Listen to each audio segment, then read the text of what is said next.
এক ভাই প্রশ্ন করেছেন যে বেনামাজির বাড়িতে খাওয়া জায়েজ হবে কিনা। এর উত্তর হলো অবশ্যই বেনামাজির বাড়িতে খাওয়া যাবে যদি তার অধিকাংশ ইনকাম বা সমস্ত ইনকাম হারাম হওয়ার সম্ভাবনা না থাকে বা এই খাবারের ভিতরে কোনো হারামের মিশ্রণ আছে এমন সম্ভাবনা যদি না থাকে তাহলে বেনামাজির বাড়িতেও খাওয়া যাবে। কিন্তু হ্যাঁ, বেনামাজি একজন মানুষকে দাওয়াত খাইয়ে, ইমাম সাহেব হোক বা একজন পরহেজগার ব্যক্তি হোক, তাকে দাওয়াত দিয়ে খাওয়ানোর পর সে যদি আবার ওটা নিয়ে মানুষের সামনে গর্ব করে যে আমি বেনামাজি হয়েছি, তো কি হয়েছে, আমার বাড়িতে অমুক ইমাম সাহেব দাওয়াত খায়, অমুক খায়, তমুক খায়, এরকম যদি গর্ব করে বা হটকারিতা করে তাহলে ওখানে না খাওয়াটাই বাঞ্ছনীয়। আবার যদি এমন হয় যে বেনামাজি ব্যক্তি নামাজ পড়ে না, কিন্তু দাওয়াত খাওয়ার কারণে, তার বাড়িতে দাওয়াত খাওয়ার কারণে, তার বাড়িতে খাওয়ার কারণে সে অনুতপ্ত হয়ে নামাজ পড়া আরম্ভ করে যে আমি একজন বেনামাজি, তারপরেও আমার বাড়িতে অমুক খেলো, দাওয়াত খেলো, অমুককে আমি মেহমানদারি করলাম, তাহলে আমি আর নামাজ কামাই করব না, আমি নামাজ পড়া আরম্ভ করব। এমন যদি সম্ভাবনা থাকে যে আমি দাওয়াত খেলে সে নামাজ পড়া আরম্ভ করবে বেনামাজি ব্যক্তি, তাহলে সেখানে দাওয়াত খাওয়াটা আরও উত্তম। এবং যদি এমন সম্ভাবনাও থাকে অনেক সময় যে বেনামাজির বাড়িতে আমি খেলাম না, তাকে আরও আমি তাম্বিহ করলাম বা সতর্ক করলাম যে তুমি বেনামাজি, এর জন্য আমি তোমার বাড়িতে খেতে পারবো না। এর দুইটা জিনিস আছে। একটা হলো বেনামাজিকে আমি যদি বলি তোমার বাড়িতে আমি খেতে পারবো না, অনেক সময় দেখা যায় বেনামাজি ব্যক্তিটা এমন প্রভাবশালী, যদি বলা হয় যে তোমার বাড়িতে আমি খাবো না, তাহলে সে আরও ফিতনা ফাসাদের সৃষ্টি করবে বা অনেক বেশি ঝামেলা করবে। তাহলে ওখানে ঝামেলার হাত থেকে এড়ানোর জন্য, বাঁচার জন্য, ফিতনা ফাসাদ থেকে বাঁচার জন্য ওখানে খাওয়াটাই বাঞ্ছনীয়। আবার যদি এমন হয় যে বেনামাজিকে আমি বললাম যে তুমি বেনামাজি, তোমার বাড়িতে আমি খেতে পারবো না, তখন সে মনের কষ্টে যে আমার বাড়িতে অমুক দাওয়াত খেলো না শুধুমাত্র আমি বেনামাজি হওয়ার কারণে, তো সে অনুতপ্ত হয়ে, অনুতাপ করে, দুঃখিত হয়ে, পরিতাপ করে সে নামাজ পড়া আরম্ভ করলো যে আমি বেনামাজি, এর জন্য আমার বাড়িতে অমুক দাওয়াত খাইনি, অমুক হুজুর বা অমুক ইমাম সাহেব আমার বাড়িতে দাওয়াত খাইনি, আমি নামাজ পড়া আরম্ভ করব এবং অনেক দিন নামাজ পড়ার, ধারাবাহিকভাবে নামাজ পড়ার পর তারপর হুজুরকে দাওয়াত দিয়ে খাওয়াবো। এমন যদি সে অনুতপ্ত হওয়ার সম্ভাবনা থাকে, তাহলে সেখানে তাকে তাম্বিহ করার উদ্দেশ্যে, সতর্ক করার উদ্দেশ্যে বা তাকে নামাজি বানানোর উদ্দেশ্যে এরকম জায়গায় না খাওয়াটা অতি উত্তম, না খাওয়াটা অতি উত্তম, যেন সে অনুতপ্ত হয়ে নামাজ পড়া আরম্ভ করে। আল্লাহ তাআলা এমনি ফি নফসি আমাদের বেনামাজির বাড়িতে খাওয়াতে কোনো অসুবিধা নেই। নামাজি এবং বেনামাজি সবাই সমান, যদি ইনকাম হালাল হয় বা হারামের কোনো সংমিশ্রণ না থাকে। এক ভাই প্রশ্ন করেছেন যে অজু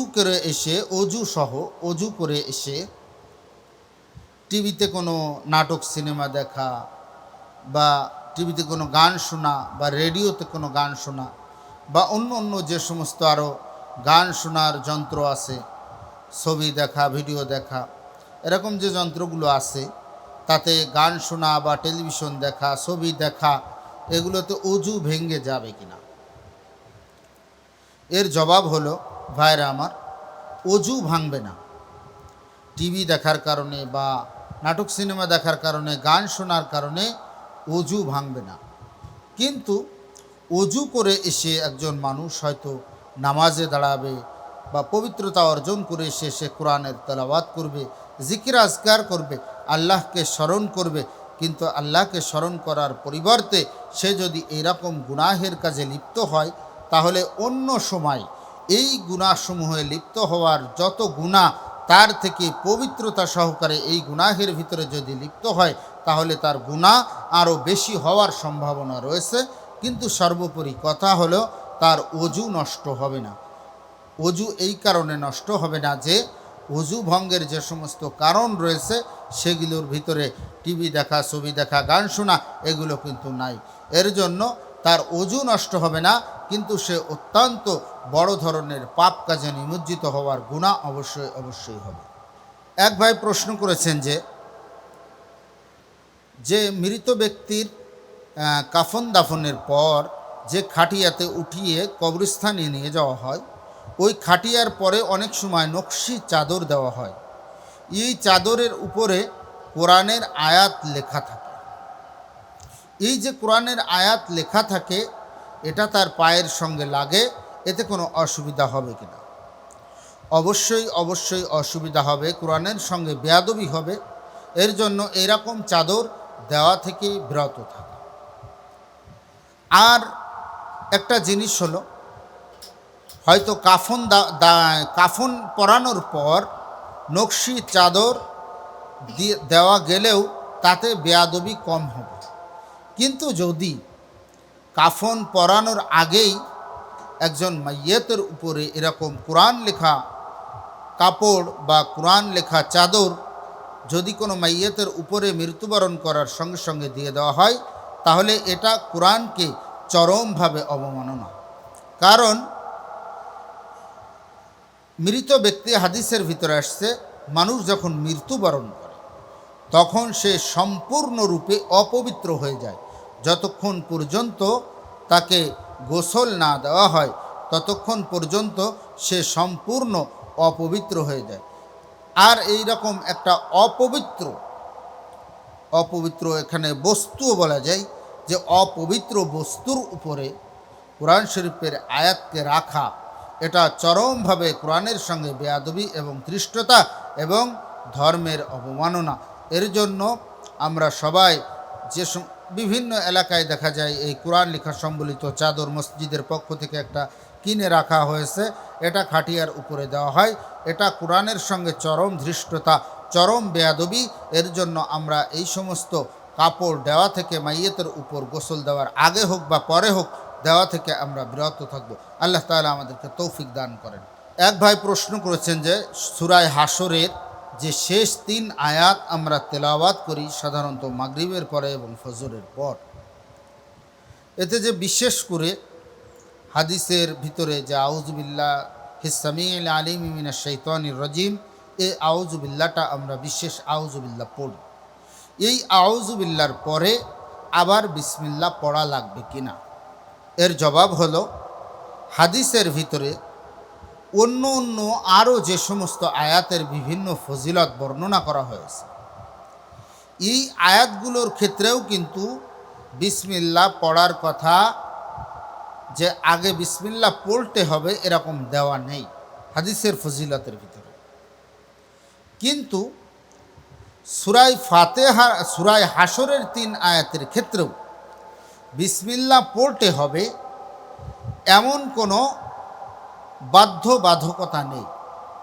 কিন্তু তাই বলে যে বিসমিল্লাহ, অনেকে হটকারিতা করে।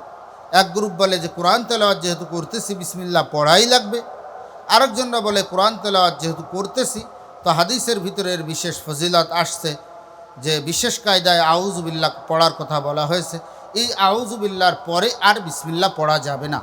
এটা নিয়ে লাগাইছে 2 গ্রুপে গণ্ডগোল, ঠেলাঠেলি। এটা ঠেলাঠেলি করার জিনিস না। এখানে যদি কেউ বিসমিল্লাহ পড়ে তাহলেও কোনো অসুবিধা নাই, আবার যদি কেউ বিসমিল্লাহ না পড়ে তাহলেও কোনো অসুবিধা নাই। শুধুমাত্র আউযু বিল্লাহিস সামিউল আলিম মিনাশ শাইতানির রাজিম, এই আউযু বিল্লাহটা 3 বার পড়ে সে সূরা হাশরের 3 আয়াত তেলাওয়াত করলো। আবার অনেকে এখানে মনে করে, বিভিন্ন এলাকার মানুষেরা মনে করে যে এই আউযু বিল্লাহিস সামিউল আলিম মিনাশ শাইতানির রাজিম এটা যে 3 বার পড়লাম, এর পরে যদি আবার হাদিসের ভিতরে বিসমিল্লাহ পড়ার কথা নেই, এখন যদি আমি পড়ি তাহলে হয়তো এই সূরা হাশরের বরকত কমে যাবে, বা সূরা হাশরের যে ফজিলতের কথা হাদিসে বলা হয়েছে বিসমিল্লাহ পড়ার দ্বারা সেটা পাওয়া যাবে না। এটা সম্পূর্ণ ভুল ধারণা। বিসমিল্লাহ পড়লেও ফজিলত পাওয়া যাবে, বিসমিল্লাহ না পড়লেও ফজিলত পাওয়া যাবে। এর জন্য এই সূরা হাশরের আগে বিসমিল্লাহ পড়াটাকে আমরা কেউ ঠেলাঠেলি করব না আমরা, কারণ এটা হলো একটি নফল। কেউ যদি সূরা হাশরের 3 আয়াত তেলাওয়াত নাও করে তাহলেও কি তার কোনো গুনাহ হবে? তাহলেও তার কোনো গুনাহ হবে না। যদি কে তেলাওয়াত করে তাহলে সে সোয়াবের হকদার হবে, সোয়াব পাবে, আল্লাহ তাআলা তাকে প্রতিদান দান করবেন। কিন্তু কেউ যদি না তেলাওয়াত করে তাকে আল্লাহ তাআলা কোনো প্রকার শাস্তি দেবেন না। তো যে জিনিসে বান্দাকে আল্লাহ তাআলা স্বাধীনতা দিচ্ছেন, তুমি পড়লে পুরস্কার, না পড়লে কোনো তিরস্কার নেই। তুমি পড়লে তোমাকে তার জাযা দেওয়া হবে, যদি তুমি না পড়ো তাহলে তোমাকে কোনো প্রকার শাস্তির সম্মুখীন করা হবে না। এরকম একটা ঐচ্ছিক বিষয়কে নিয়ে কেন আমরা দুই গ্রুপে মারামারি, ঠেলাঠেলি, গুতাগুতি করব? এর জন্য আমরা এই সমস্ত ঠেলাঠেলি থেকে পরহেজ করি, বেঁচে থাকার চেষ্টা করি। আল্লাহ তাআলা আমাদেরকে তৌফিক দান করেন।